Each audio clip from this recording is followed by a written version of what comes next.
So the challenge was to take each of these items in this list and build a tree off of it, off of how many duplicates they have. To do this, I broke it down into 4 steps. First step is to actually get the text from this and create individual strings with it.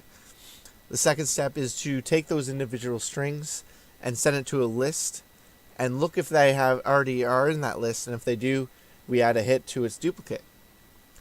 The next step is to build the tree, and then the final step is to actually display the tree. So to start off, this is the program that I've built. It has a class called nodes, and that is what our list is built out of. Each node has a word and a hits, and hits are its duplicates, and then it has a left node and a right node. The words and hits are going to equal the word and the hit that is sent when it's getting created down in the add part. But to start off, the program's going to hit the main. The main is going to call this method, which is the get list, and it does exactly that. I created a string that equals all of the text inside that file. The file right here. It takes those and then it breaks that up into a string array, which is called words, by using the split method. Once that's all done, we have to figure out if they need to be added to the list. If it's blank, it doesn't need to go into the list because it's just a blank part. So for each of these strings in that array, this loop is gonna look to see if that string is blank, because when you split, sometimes there's going to be blanks depending on where the spaces are. Once it finds out that there isn't any, it isn't just a blank, it runs to the add word part in my do stuff class. And that's the second step, is to be putting all of this information into a list which contains its word and its hits. So down here is the add method in the do stuff class. It imports the word and the count. The count is going to be set as 1 because as soon as that word is passed through, there's at least 1 hit for that word. That is then put into a node, or built into a node, which has the word and the count as its word and hits. Once it's got that all done, it's going to look for the index of that word to make sure it's not already in the list.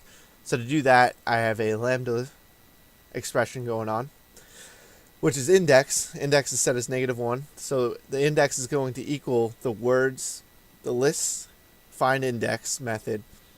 And to pretty much break down what's in the lambda expression does right here, is a for loop. It's going to run through each of the items in word to see if its word equals the word that is there. If it does, it returns that index. If not, index stays -1. If the index stays as -1, the word is added to the list because it doesn't exist. If the index comes back as something, it'll go into that word list, find that index, and add to its hit count. So this is ran through for every single one of the strings in that word array. And once it's done, it's going to go to the next method in the main part, which is the display. I have the display set up so that it shows us the result of how many hits and stuff before it even builds the tree.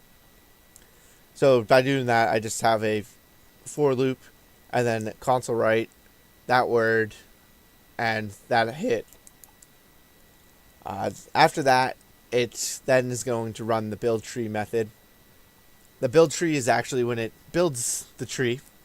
So it's going to go through each of the nodes in the list that we created up above and figure out where it belongs. If there's no root, the first node that's ran is going to be put into the root.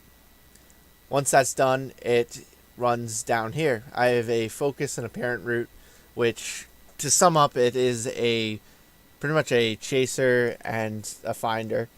The parent's going to be the node that it's currently on, the node behind what it's currently on, and the focus is going to be the node that it's looking at. So in this, the parent's going to equal the focus each time this is ran through until the added comes back as true, saying that the node was added to the list.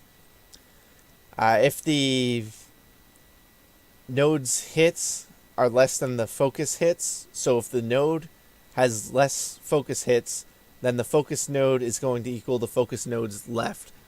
So that means if there's less hits, that node needs to go to the left.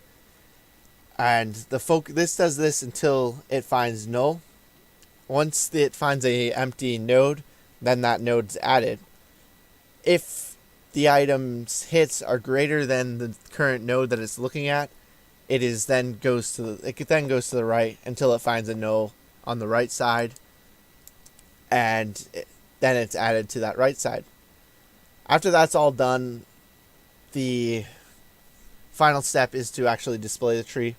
I clear the console so that there's less stuff there, and then I go to the root.printout, which is just print out the root, like a method that's up here, and it starts at the root. It's right here. So it runs this method right here. Pretty simple. The console will write out the word, a blank space, and then how many hits it has.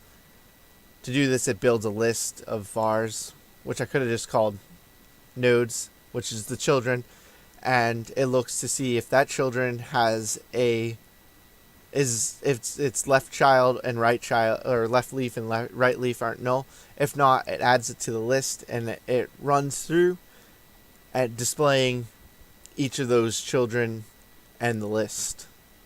So run it real quick. So this is the first step. It grabbed all the information. It go on to the second step, and this is the end result of the second step. So it has the word and then its hits. And this is not displayed in the tree yet. So it displays the final result so that you can just look through that. And then once you hit enter, it will then put it into a tree. I displayed it in a list instead of trying to make it look pretty, because when I built a tree, it would fill up the console app too much, so that it would just start to loop around the app. So pretty much it has your first node, or root node, and then it goes down your left side of the tree. And then once we get items above the 1, it is going through your right side of the tree. So that's how I have it displayed, and that's the program.